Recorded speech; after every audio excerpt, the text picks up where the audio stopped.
Or, la pensée de Dieu pour son peuple est que les siens se maintiennent dans cette position, qu'ils soient là comme placés devant lui et revêtus de sa propre justice. Quel état d'être dans cette réalité.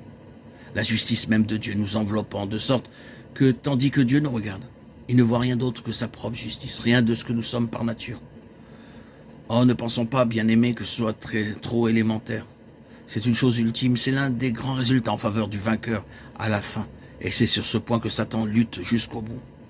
S'il peut parvenir à nous amener, vous ou moi, ou tout autre enfant de Dieu, à perdre ce terrain-là de la foi, de la confiance, et à accepter la condamnation sous ses accusations, il a gagné.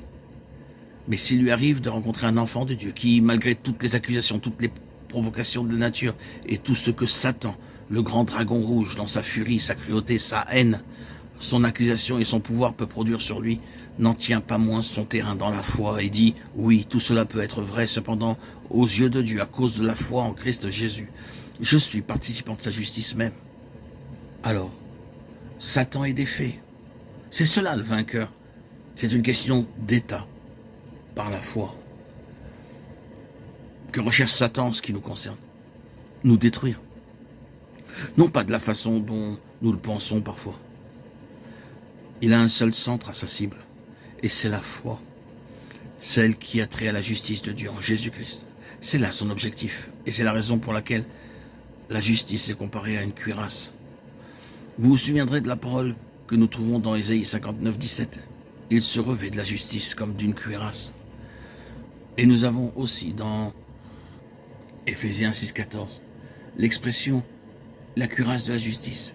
Ici, voyez-vous, les parties vitales de notre constitution spirituelle sont impliquées. La cuirasse de la justice, c'est la protection du cœur. Mais que voulons-nous dire par la protection du cœur? Eh bien, considérons un ou deux passages et nous verrons aussitôt ce que cela signifie. Dans la lettre aux Hébreux, c'est très clairement expliqué d'une autre manière. C'est un symbole pour le temps présent. Il signifie que les dons et les sacrifices présents ne peuvent rendre parfait, sous le rapport de la conscience, celui qui rend ce culte. Combien plus le sang de Christ, qui par l'Esprit éternel s'est offert lui-même sans tache à Dieu, purifiera-t-il votre conscience des œuvres mortes, afin que vous serviez le Dieu vivant? Hébreux 9, 14. C'est une question de conscience. C'est là, au centre du cœur. Vous avez mauvaise conscience et vous vous sentez mal à l'aise dans votre cœur. Comment allez-vous agir à l'égard de cette mauvaise conscience? Oh, quelle parole est celle-ci! Considérons-la à nouveau. Ne peuvent rendre parfait sous le rapport de la conscience celui qui rend ce culte. Sous le rapport de la conscience. Tenez fermement cela.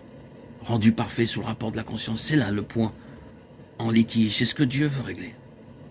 Or, il est dit de ces sacrifices et de ces dons qui n'étaient que des symboles, qu'il ne pouvait régler cette question, mais que le sang de Christ, qui par l'Esprit éternel s'est offert lui-même sans tache à Dieu, purifie la conscience. La conscience est rendue parfaite.